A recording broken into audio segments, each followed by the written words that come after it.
So I have found when you put together a human capital plan in today's modern environment, some key strategies that you need to think about incorporating. I think the number one thing is flexibility and freedom. Okay, people have fought and died, over the millenniums, for their freedom. So people value freedom and flexibility. Most of the time, you can figure out some way to give people that, even when it's shift work, where you're trying to cover a counter or something, because you think about it yourself. You want that yourself, right? So that is a key factor, and there's lots of ways to build that in. Another one is development. Employees know if they're being developed or not. They know if they're growing. They know if there's a career path. They know if their managers are investing in them and teaching them and allowing them to move up the career path.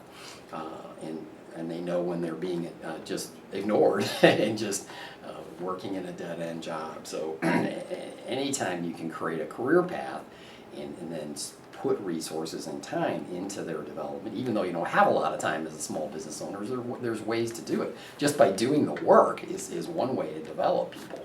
Put them in the saddle and have them do the job.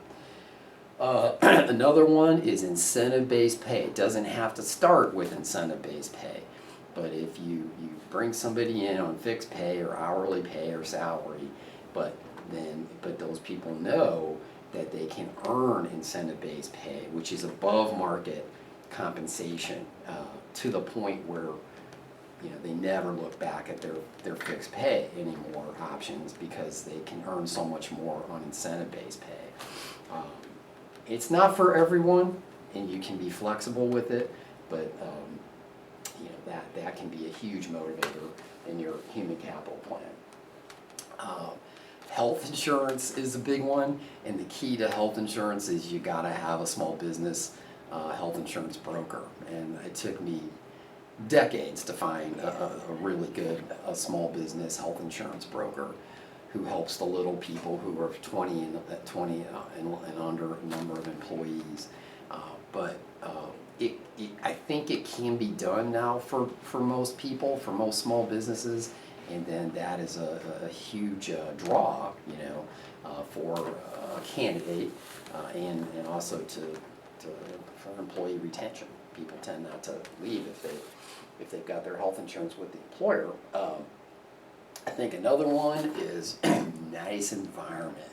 So try to make it the nicest environment within reason in terms of cost. That you can. People want to come to a nice place with a nice desk and a nice office, or a nice office facility, nice location, safe. But just think about it. Is it a nice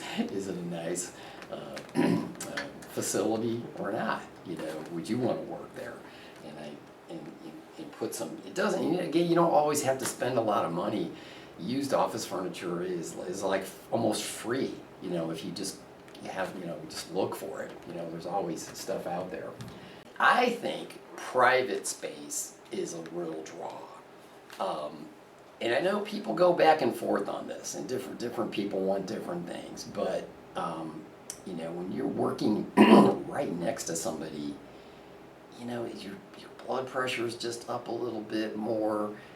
You're bothered by the noises and the sounds. If you can get people in their own little corners or their own little areas or their own little offices, I really think most of the time they're just happier, and it's much less stress on them. Now that's my opinion. There are some roles where maybe they need to be in a creative environment where they're some free space where they're mingling and what have you. But so that might not work as well there. But I bet you even those people would like to have a place to go back to, 2 or 3 or 4 hours a day where it's more private. So that's my own thinking, and from my own experience of, and it doesn't have to be an office, it can just be a nice corner, you know, where someone's got their own space, and they're not sitting right on top of people. I think paid time off is a big thing you want to build into your human capital plan.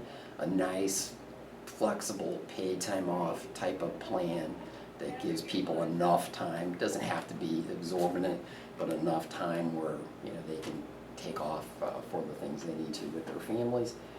And then I think at least some work from home flexibility, at least when needed, is what I call it. Work from home when needed.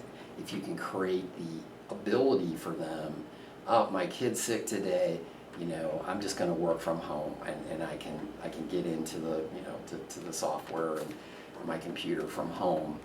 So not every day, you know, that's a different topic, but the flexibility to, when needed or to work extra, they can do it from home. So they can get home, eat dinner with their family, and if it's tax season, maybe, you know, they get back at a couple returns, you know, after 8 o'clock, you know, but they're home.